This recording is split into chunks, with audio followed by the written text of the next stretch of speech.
Hello mga kapudhab, so yun nga, nag-grade na ako sa bibingka sa latik or bibingka with coconut custard. So gagawa tayo. Siyempre, magsaing muna tayo ng ating glutinous rice or malagkit. Yan. For coconut custard, ito yung ating mga ingredients. Yan, muscovado or coconut sugar. Yan.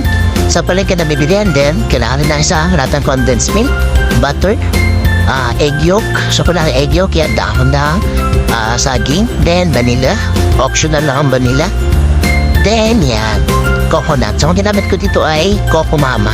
Then nagbili na rin ako ng additional na 1 liter. So para sa ating coconut custard, pag-alawin natin yung mga ingredients. Yan, unahin natin ang egg yolk natin.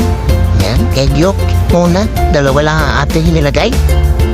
Then, lagyan natin ang 2 pack ng Coco Mama. Yan. So, basically, gagawa lang tayo dito ng toppings. Yan. Ito yung pinaka-toppings niya. So, nilagay ko lang dyan yung 2 Coco Mama. Yan ang ating coconut milk. Yan. So, 2 ang aking ginamit. Yan. Mas masarap kasi pag mas marami tayong toppings sa ating bibingka. Yan. So, after kong ilagay yan, haluin natin yan ng wire whisk para ma-make sure natin na mag-incorporate yung 2 nating ingredients or maghahalo talaga sila yan. Haluin na natin, then ilagay na natin ang condensed milk. Yan. Siya nga pala guys, wala pa yan sa apoy ha. Hindi muna natin siya lulutuin. I-mix muna natin siya bago natin siya lutuin. Yan. So mix na natin condensed coconut milk, then egg yolk. Mix na natin na mabuti. Ayan. So mix lang. Ayan. So, yan. Simutin natin. Sayang eh. Make sure na sisimot natin yung mga bagay. Ayan. Then afterwards, maglagay tayo ng vanilla. Ayan. Optional lang yan guys. Ang babango na rin. Dagdag aroma na rin guys. So, 1 tablespoon lang ng vanilla. So, tansya-tansya na lang guys. Yan. Okay. So, haluin natin ulit. Mix. Yan. So, kung mapapansin, ganyan pa yung kulay niya. Diba? Kulay ano pa siya? Kulay condensed milk. Yan.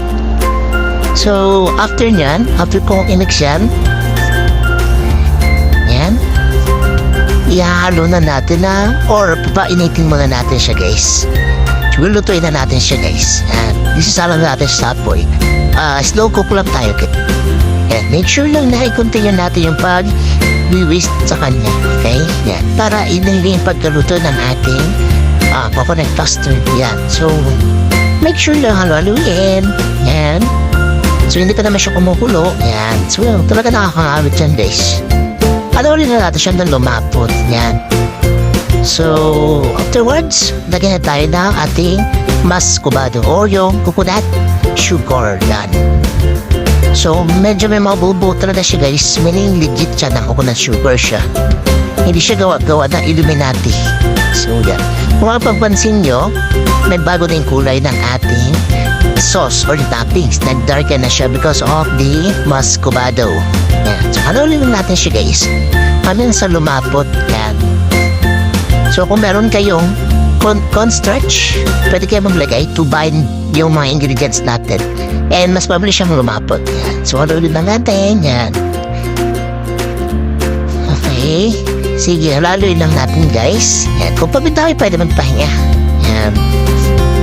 So, hindi pa naman siya kumukulo. Dapat medium heat lang ang ating nadamitin para hindi masunog ang ating condensed. Then, lagyan natin ng butter. Yan. Butter. Okay. Then, dissolve na natin yung butter dyan sa ating sauce or toppings. Yan. Sige, haluin lang natin hanggang sa ma-dissolve ang ating butter. Yan. So, medyo matagal-tagal haluan to guys. More or less, nasa 10 minutes, 5 to 10 minutes. Yan. Okay, halo-halo lang. Be patient. Okay. Yan. Sige. Halo-halo lang mga insan. Halo-halo na lang yung mga insan. Yan. So yan, hanggang sa madissolve ang ating butter.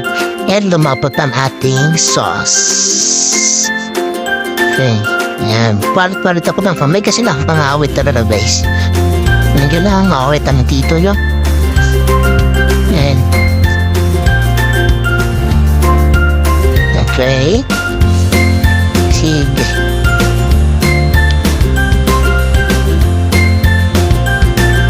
Sige lang, halo lang guys. Yan, tuma na yung ating butter.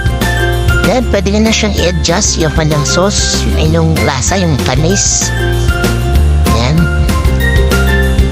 Yung level ng tamis ng inyong toppings sa ating bibingka sa latik. Sige, halo lang guys. Sige lang, nalagay na lang. Yan. Medyo talaga matrabaho gumawa ng ating toppings. Okay. So, yan. Halo-halo lang talaga, guys. Yan. Hindi ko na fast forward para makita niyo yung actual na process kung paano gawin ang ating bibingka sa latik or bibingka with coconut custard. Yan. So, yan. Ganyan muna tayo. Then, halo ulit. Okay, afterwards, ganito na yung magiging itsura niya. Kumukulo na siya, yan. Parang medyo malapit-lapit sa Emma. Yan, pwede siyang tikman. Para madamedyan nyo kung kulang pa ng tamis or sobrang tamis na. Yan. So, tikman nyo lang guys. Then, halo-halo pag hindi pa kayo kontento sa kanyang texture or hindi pa consistent yung pagkalapot niya. Dapat kasi talaga hinahalo siya habang niluluto siya para maging consistent yung rapot. Yan, baka sa kabilang side lang sa malapot, yung nag-ipot-ipon siya sa kabilang, nagbuo-buo. Yan, dinahin po tayo paghahalo. So, pakulo-kuloy lang natin na konti. Yan. Okay, so after ilang minutes, pwede na yan siya base. Okay. So, okay na siya. So, okay na ating toppings. Gawa na tayo ng ating bibingka o yung pinaka-biko natin. So, naglagay lang ako dyan sa ating isang pan ng coconut, then mascubado ulit or coconut sugar. I-dissolve lang natin dyan. So, halo lang natin. Then, tanggalin natin kung may mga bobo. Tanggalin natin guys. Kasi baka makulap natin mamaya.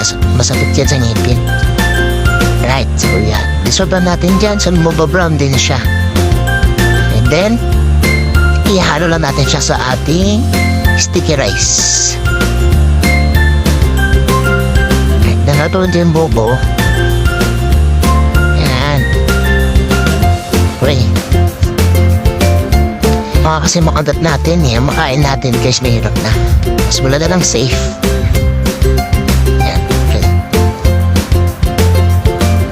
So, yan. Pwede na natin ilagay ang ating sticky rice dyan. So, lagyan na natin pa unti-unti. Wala pa siya sa apoy, guys. Iko-coat ko muna yung sticky rice natin ng coconut with mascubado. Yan, sinama ko ng tutong kasi masarap din yan eh, diba? Diba? Yan yung masarap sa biko eh. Yan. So, yan. Lagyan na natin lahat. Then, mix-mix lang natin. Medyo lang na-mix natin. Dahil lang siya nakasin pa guys. Ayan.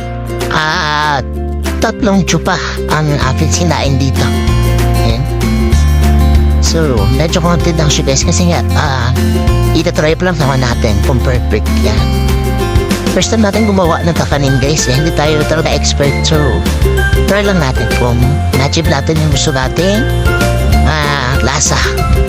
Dahil itsura ng ating bibingka sa latik. Okay. So, yan. Mix-mix lang natin. Then, pag na-incorporate na yung ating coconut with mascubado sa ating rice, pwede natin siyang isalang sa apoy.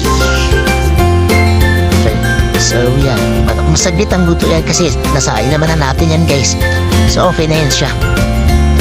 Yan. So, salang lang natin ng panandalian sa apoy. Mabilisan lang. Yan. Pag hindi na siya masyadong matubig or wala na masyadong tubig, yung ating rice pwede na siya. Yan, talagang madikit yan. Yung hirap haluin. Yun. Sige lang, taste lang talaga.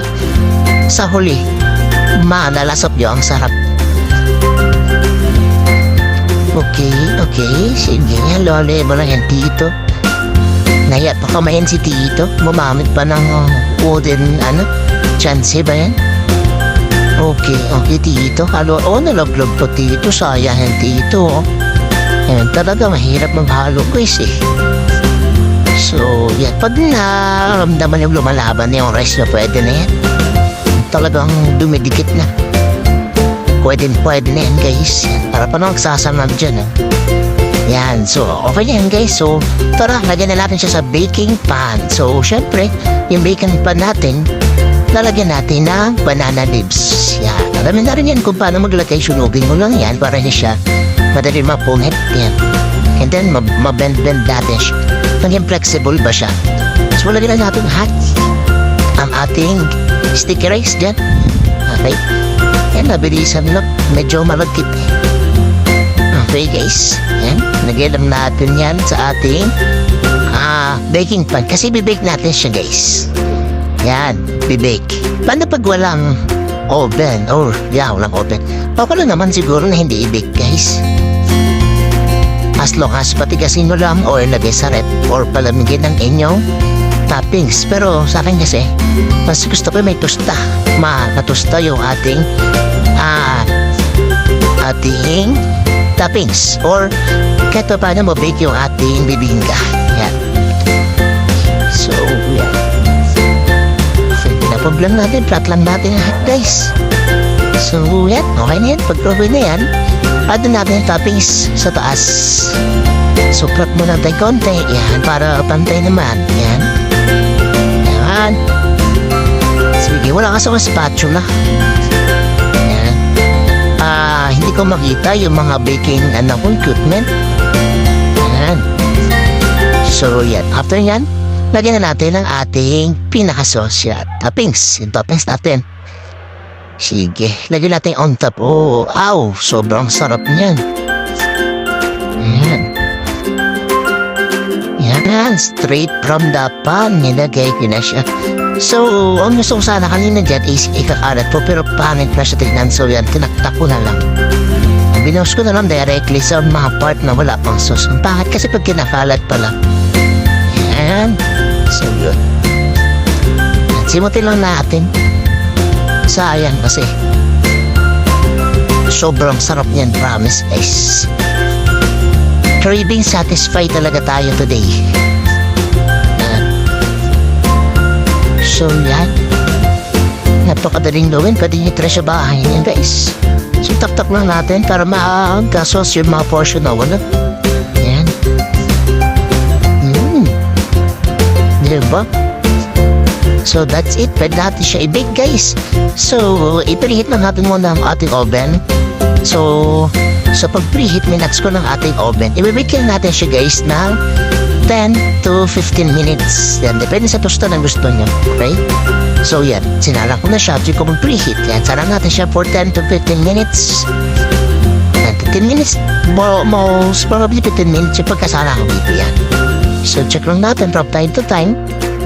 Kung okay na ba, yung tsura, kita nila kung mapulo ang ating toppings. Yun. So, after 15 minutes, ito na ang ating finished product. Yan. Pwede nyo muna siyang palamigin, guys. Yan. Palamigin nyo muna siya. Pwede nyo ba siyang tapat sa electric pan or ilagay sa ref para mas lumamig o tumigas ang ating toppings. So, ito na ang ating finished product, guys. Yan. Siyempre, kumain na ako kasi hindi ko na natiis ang sarap. Bye-bye, guys. Thank you for watching.